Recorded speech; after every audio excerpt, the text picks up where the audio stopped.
Friends, welcome back to tasty cooking channel. ఈరోజు మనం ఎంతో టేస్టీగా ఉండే కాకరకాయ ఫ్రై ఎలా చేయాలో చూద్దాము. దీనికి కావాల్సిన ప్రాసెస్ చూద్దాం ఫ్రెండ్స్. కాకరకాయలు ఒక 1/2 కేజీ వరకు తీసుకొని నేను ఇలా చక్రాల్లాగా కట్ చేసుకున్నాను.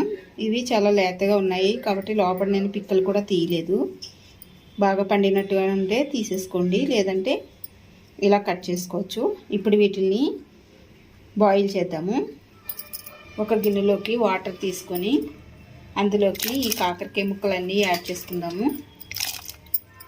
ఇలా ముక్కలన్నీ వాటర్లోకి వేసుకున్న తర్వాత ఇందులోకి కొంచెం సాల్ట్ని కూడా యాడ్ చేసుకుంటున్నాను. ఇప్పుడు వీటిని మనం స్టవ్ వెలిగించుకొని ముక్క మెత్తబడేంత వరకు కూడా బాయిల్ చేసుకోవాలి. ఇవి బాయిల్ అయ్యేలోపు మనం మసాలాను తయారు చేసుకుందాము. మిక్సీ జార్లోకి 1 టేబుల్ స్పూన్ ధనియాలు, 2 టేబుల్ స్పూన్ నువ్వులు వేయించుకున్నాను ఇవి ఆల్రెడీ. మనకి ఈ ప్లేస్లో కావాలంటే పల్లీలు కూడా యాడ్ చేసుకోవచ్చు.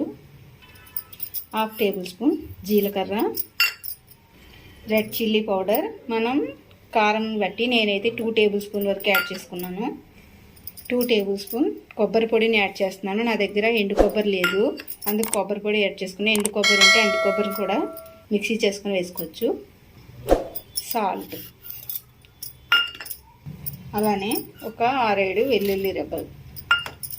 వీటన్నిటిని కూడా మంచిగా పౌడర్లా చేసుకోవాలి.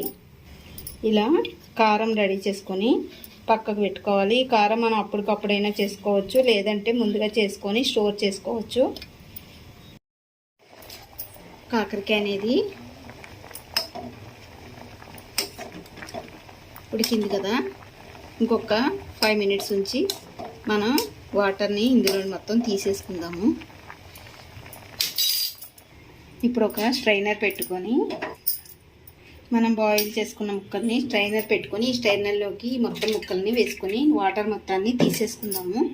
వీటిని ఇలా వేసుకున్న తర్వాత పాన్ పెట్టుకొని ఆయిల్ కొంచెం వేడెక్కనిచ్చి అందులోకి పోపుని యాడ్ చేసుకుంటున్నాను.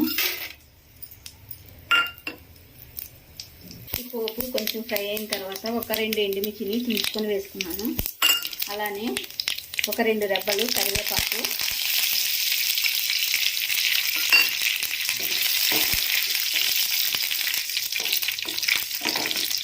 పోపు అనేది వేగింది కదా, ఇప్పుడు ఇందులోకి మనం ఆల్రెడీ పెట్టుకున్న కాకరకాయ ముక్కలు యాడ్ చేస్తున్నాము.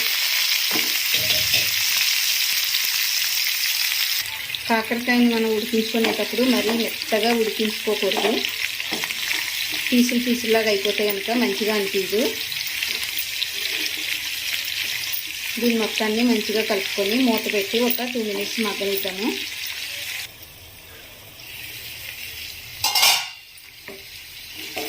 మధ్య మధ్యలో కలుపుకుంటూ నిదానంగా చేసుకోవాలి.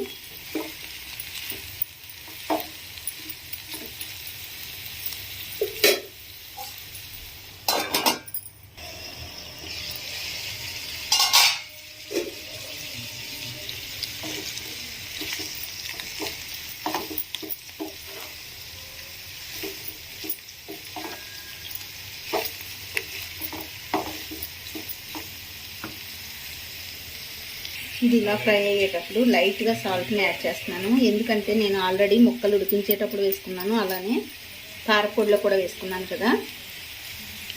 ఇలా ఫ్రై అయిన తర్వాత ఇప్పుడు ఇందులోకి మనం రెడీ చేసి పెట్టుకున్న కారంని యాడ్ చేసుకుందాము. యాడ్ చేసుకొని దీన్ని మొత్తాన్ని మంచిగా కలుపుకొని మరలా ఫ్రై చేసుకోవాలి. కారం మొత్తం ముక్కలకు పట్టేలాగా మంచిగా కలుపుకొని ఒక 5 to 10 మినిట్స్ వరకు సిమ్లో పెట్టుకొని మంచిగా ఫ్రై చేసుకోవాలి. మధ్య మధ్యలో కలుపుకుంటూ ఉండాలి. కారం అనేది యాడ్ చేసాం కాబట్టి మాడొస్తుంది. చూసారు కదా, క్రిస్పీ కాకరకాయ ఫ్రై అనేది రెడీ అయిపోయింది. ఇలా చేసి పెడితే కనుక పిల్లలు కూడా ఇష్టంగా తింటారు. మీకు కూడా రెసిపీ నచ్చినట్లయితే లైక్ చేయండి ఫ్రెండ్స్, అలానే షేర్ చేయండి. ఇంకా ఎవరైనా మన ఛానల్ని సబ్స్క్రైబ్ చేసుకోకపోతే చేసుకోండి ఫ్రెండ్స్. Thank you.